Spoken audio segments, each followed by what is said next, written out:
Saludos y bienvenidos a esta emisión de Vamos a compartir intelecto y corazón.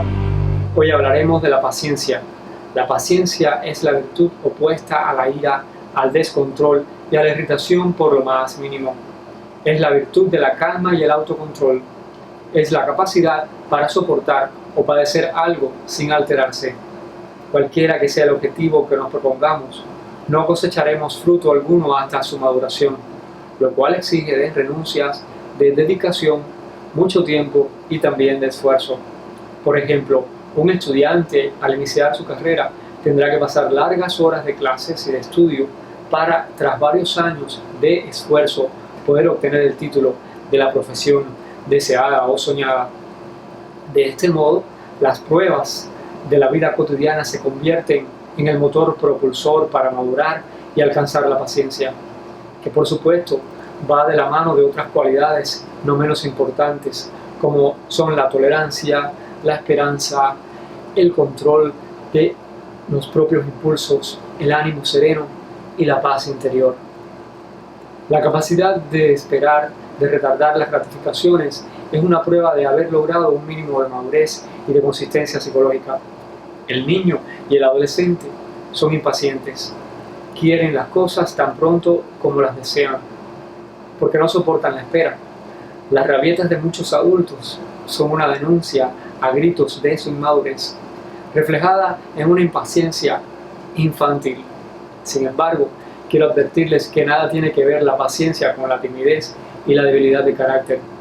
El que es paciente hace siempre un acto de fría reflexión y llega al autocontrol y al dominio de sí mismo por convicción, sabiendo que el control que ejerce sobre sí mismo le enriquece y lo hace más fuerte. La paciencia con los otros es lo que llamamos tolerancia y compasión con los defectos, las limitaciones y sus carencias. La paciencia hacia sí mismo conlleva la esperanza de seguir insistiendo en el propio crecimiento de uno mismo, a pesar de nuestras debilidades y fallos, sabiendo esperar lo que se pretende y se desea con entereza y constancia. La paciencia es además un testimonio claro de fortaleza de espíritu y de inteligencia. ¿Por qué digo esto? Porque todas las personas internamente enriquecidas y formadas en la virtud de la paciencia son personas de paz, que apenas se lamentan o se quejan de los contratiempos o de las adversidades que tienen que soportar. Por eso es bueno destacar que la paciencia corre de la mano de la fortaleza del espíritu. Pesa mucho menos lo que se lleva de buen agrado, con serena aceptación y sin queja. La paciencia suele ser también una prueba evidente de inteligencia y de sabiduría, porque los lamentos son una pérdida de tiempo y de energía que solo perjudican a quien no cesa de lamentarse. Siempre tenga en su mente este dicho: si lo que te preocupa tiene solución, ¿por qué te quejas? Si lo puedes solucionar. Y si no la tiene, ¿por qué te quejas? No vale la pena preocuparse por lo que no tiene solución. La verdadera paciencia siempre es fortaleza, temple y valentía.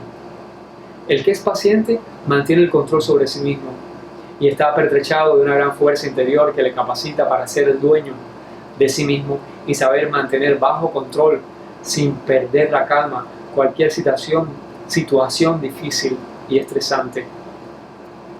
Una persona paciente es aquella que no insulta a quien le descalifica, ni responde con violencia a la violencia. Esto no le impide que haga cuanto esté en sus manos para que las aguas desbordadas vuelvan a su cauce y se calmen. La paciencia deja de ser una virtud cuando el miedo impide denunciar el maltrato físico o psicológico, o cuando permitimos que otro ser humano mine nuestra autoestima y se aproveche de nuestra debilidad. Es entonces cuando hay que sacar fuerzas y plantar cara a quien pretende hacernos daño. Que nadie se llame a engaño, porque la verdadera paciencia nada tiene que ver con la cobardía, ni tampoco con la resignación, ni está condicionada por el temor. ya que la paciencia auténtica siempre es valentía. Piensen en eso. Amigos, les invito a practicar la virtud de la paciencia para ser mejores personas y hacer que nuestro entorno sea mucho mejor. Si te gustó este video, suscríbete a mi canal, dale me gusta y activa la campana para que sigas recibiendo temas edificantes como este de ahora y de ahora en adelante. No te olvides de compartirlo en tus redes sociales. Muchas gracias por tu atención y nos vemos la próxima semana. Gracias.